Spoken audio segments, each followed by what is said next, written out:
दीपावली की ये प्राचीन कहानी आपका जीवन बदल देगी। हर साल हम सब दिवाली पर बड़े चाव से दिए जलाते हैं, है ना? पर क्या आपने कभी ये सोचा है कि दिए जलाने की ये खूबसूरत परंपरा आखिर शुरू कहाँ से हुई? हम सब भगवान राम की कहानी तो जानते ही हैं, लेकिन आज हम आपको 3 अलग-अलग युगों की उन 3 महान कथाओं की यात्रा पर ले चलेंगे जो दिवाली के असली मतलब को समझाती हैं। पहली कहानी तो उस समय की है जब श्री राम का अवतार भी नहीं हुआ था। तो चलिए सुनते हैं दीपावली की वो अनसुनी कहानियाँ जिन्हें जानकर इस त्योहार का अर्थ आपके लिए हमेशा हमेशा के लिए बदल जाएगा। पहली दीपावली, जब सागर से प्रकट हुई माँ लक्ष्मी। चलिए समय में बहुत पीछे चलते हैं, त्रेता युग से भी हजारों साल पहले सतयुग में। ये वो समय था जब देवताओं और असुरों ने मिलकर अमृत पाने के लिए क्षीर सागर का मंथन किया था। इस महामंथन से एक एक करके 14 अद्भुत रत्न निकले और उन्हीं में से एक थी धन, सौभाग्य और समृद्धि की देवी माँ महालक्ष्मी। जब माँ लक्ष्मी दूधिया सागर से प्रकट हुई तो उनकी दिव्य चमक से 10 दिशाएं रोशन हो गईं। उनकी उस आभा और तेज को देखकर उनके स्वागत में सभी देवताओं ने घी के अनगिनत दिए जलाए और ऐसा लगा मानो पूरा ब्रह्मांड रोशनी से जगमगा उठा हो।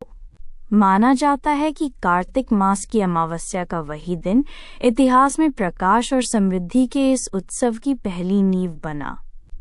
ये कथा हमें बताती है कि दीपावली का त्योहार असल में सौभाग्य और जीवन में दैवीय प्रकाश के आने का उत्सव है। त्रेता युग की दीपावली, श्री राम की घर वापसी। लेकिन दिवाली का वो रूप जिसे हम सब अपने दिलों में बसाकर रखते हैं, त्रेता युग से जुड़ा है। ये कहानी है मर्यादा पुरुषोत्तम श्री राम की। 14 साल का मुश्किल वनवास, माता सीता का अपहरण और अधर्म के प्रतीक रावण के साथ एक विनाशकारी युद्ध के बाद आखिरकार भगवान राम ने बुराई पर अच्छाई की जीत हासिल की। जब वे माता सीता और भाई लक्ष्मण के साथ अपनी प्यारी नगरी अयोध्या लौटे तो सोचिए उन अयोध्या वासियों के दिलों में कितनी खुशी छाई होगी जो 14 सालों से अपने राजा का इंतजार कर रहे थे। उस कार्तिक अमावस्या की घोर अंधेरी रात में अयोध्या की हर गली, हर घर, हर रास्ता घी के दियों से कुछ इस तरह सजाया गया कि पूरी नगरी रोशनी में नहा गई। वो प्रकाश सिर्फ श्री राम के स्वागत के लिए नहीं था, वो अंधकार पर प्रकाश की, अधर्म पर धर्म की और निराशा पर आशा की जीत का एक जीता जागता सबूत था।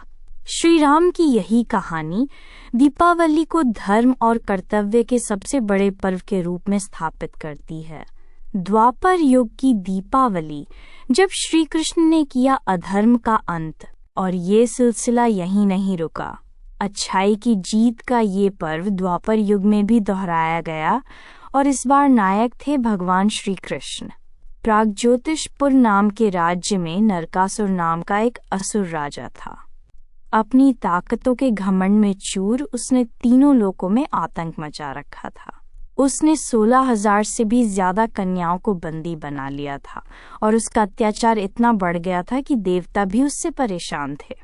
तब भगवान श्री कृष्ण ने अपनी पत्नी सत्यभामा के साथ मिलकर उस अत्याचारी का वध किया और उन सभी 16,000 कन्याओं को आजाद कराया। जिस दिन नरकासुर का अंत हुआ उसे आज भी हम नरक चतुर्दशी या छोटी दिवाली के रूप में जानते हैं। और उसके अगले दिन यानी कार्तिक अमावस्या को द्वारका के लोगों ने घी के दिए जलाकर बुराई पर अच्छाई की इस शानदार जीत का जश्न मनाया।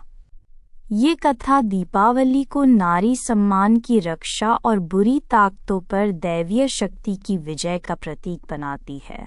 तो आखिर दीपावली का असली मतलब क्या है? ये सिर्फ एक दिन का त्योहार नहीं बल्कि 3 युगों में फैली एक महान सच्चाई का उत्सव है। सतयुग में माँ लक्ष्मी का प्रकट होना हमें समृद्धि और सौभाग्य का आशीर्वाद देता है। त्रेता युग में श्री राम की वापसी हमें सिखाती है कि धर्म का रास्ता चाहे कितना भी मुश्किल हो, जीत हमेशा उसी की होती है।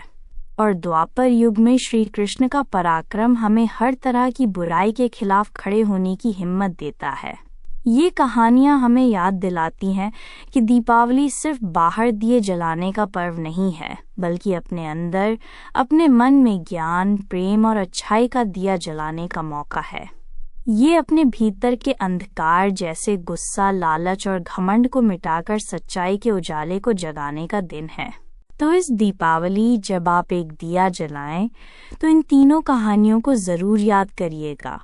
याद रखिएगा कि आप सिर्फ एक दिया नहीं, बल्कि समृद्धि, धर्म और साहस की उस हजारों साल पुरानी ज्योति को जला रहे हैं, जो युगों युगों से हमें रास्ता दिखाती आई है। आप सभी को दीपावली की ढेर सारी शुभकामनाएं।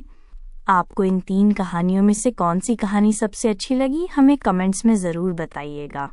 और ऐसी ही प्यारी कहानियों के लिए हमारे साथ जुड़े रहिए। जय श्री राम, जय माँ लक्ष्मी।